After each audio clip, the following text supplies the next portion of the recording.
Сәлеметсіздер ме әріптестер? Бүгін педагогика бойынша 8-ші және 9-ші нұсқа талдайтын боламыз. Бірінші сұрақ.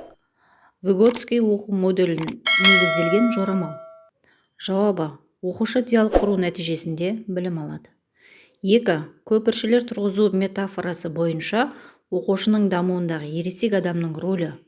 Жауабы: оқудың дамуында түрлі деңгейде қолдануы. Үшінші сұрақ. Оқушылардың алғашқы жауабын алу үшін олардың жауабын түзетуге көмектесетін сұрақ түрі. Жауабы: түрткі болу. 4. Түрткі болу сұрағы. Кешегі сабақта қандай маңызды мәселелерге тоқталдық? Яғни өткен сабақты еске түсіру мақсатында қойылатын сұрақ түрі. 5. Басқаларды бақылай отырып, жаңа мінез құлық қалай қалыптасатынын білуге болады деген тұжырымға негізделген оқыту тәсілі әлеуметтік жағдаяттық. 6. Балалар өздерінің сеніміне, біліміне сүйеніп, пайымдау жасай алады деген түсінікке негізделген оқыту ортасы. Жауабы: оқушыға бағдарланған. 7. Оқушылардың білім алуын қолдау үшін пайдаланатын түрткі болу. Сұрақ қою мысалы, оқушылар оқудағы кедергілер туралы не айтуға болады? 8. Оқушының жауабын алғаннан кейін де кідіріс жасау оқушыға мүмкіндік береді. Яғни жауабы өз жауабын түзетуге, нақтылауға мүмкіндік береді. 9. Жаттап алынған білімді тексеруге арналған сұрақ. Жауабы: төмен дәрежелі. 10. Жаңа білімдерді, әдістерді және ережелерді түрлі нұсқада пайдалану Блум таксономиясының қай қадамына сәйкес? Қолдану. 11. Тәрбие жүйесіндегі негізгі ұстаным. Жауабы: тәрбиенің мақсаттылығы. 12. Жеке тұлғаның санасын қалыптастыру әдісі. Жауабы: сендіру.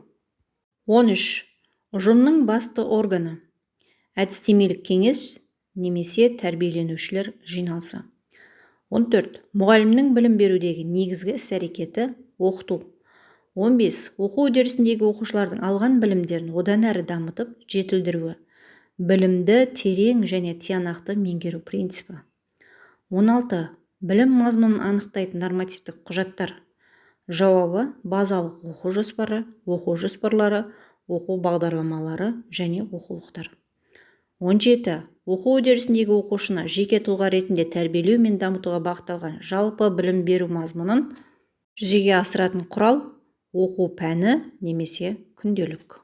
Оқу үдерісінде оқушыны жеке тұлға ретінде тәрбиелеу мен дамытуға бағытталған жалпы орта білім мазмұнын жүзеге асыратын құрал.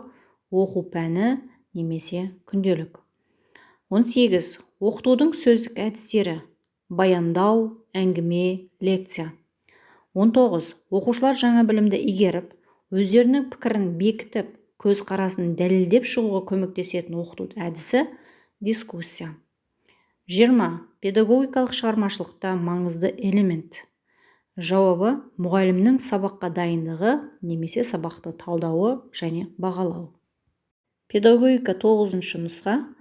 Бірінші сұрақ. Сындарлы оқыту теориясына негізделген тұжырым. Жауабы: оқушылардың бұрынғы алған білімдермен жаңа білімдермен үйлескенде ойлауы дамиды. 2.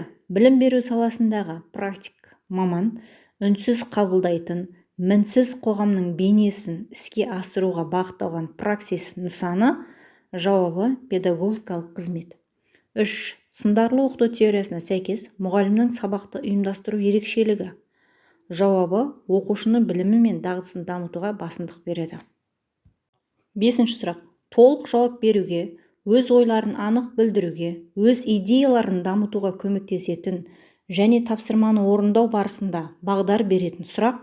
Жауабы: сынақтан өткізу. 6. Пән мен шынайы өмір арасындағы байланыстарды анықтауға ықпал ететін оқу. Жауабы: мағынаны ұғыну және оның мәнін анықтау. 7. Оқушы жауап берген соң кідіріс жасау қажеттігі.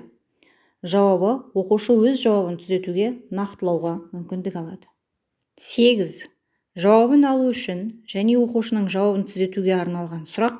Жауабы: түрткі болу. 9. Адамдардың лайықты істері үшін ынталандыру. Жауабы: операнттық шарттылық. 10. Оқушылардың анағұрлым толық жауап беруіне, өз идеяларын дамытуына көмектесетін сұрақ тәсіл, жауабы сынақтан өткізу. 11. Тәрбие әдістерінің түрлері.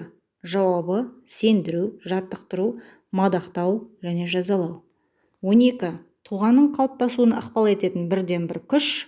Жауабы мектеп, отбасы және әлеуметтік ортаның бірлігі. 13. Макаренко ұсынған ұжымның басты белгілері. Жауабы қоғамның маңызы бар мақсаттың болуы. 14. Оқытудың басты міндеттерінің бірі. Жауабы оқушылардың таным қабілеттерін дамыту. 15. Оқыту үдерісінің теориялық негізін, ұстанымдарын, заңдылықтарын, саласын зерттейді. Жауабы дидактика. 16. Білім мазмұнының компоненттік құрамы. Жауабы төртеу. 17. Тұтас педагогикалық үдерістің компоненті. Жауабы білім мазмұны. 18. Интегративтік тәсіл түрлері. Жауабы сергіту сәттері, театрландырған ойындар, қозғалыс үзілістері, яғни кідіріс. 19. Оқыту әдістерінің түрлері. Жауабы сөздік, көрнекілік, машықтық. 20. Оқу материалының тиянақты талдауы, оны оқып, білу кезеңдеріне сәйкес құрастыруы, сонымен қатар оқушылардың осы материалдармен жұмысы кезінде пайда болуы мүмкін сұрақтары, жауаптары, пайымдаулары, қабылдауы, түсінуі. Жауабы мұғалімнің сабаққа дайындығы. Әріптестер, педагогика бойынша барлық нұсқа талданды. Баршаңызға сәттілік.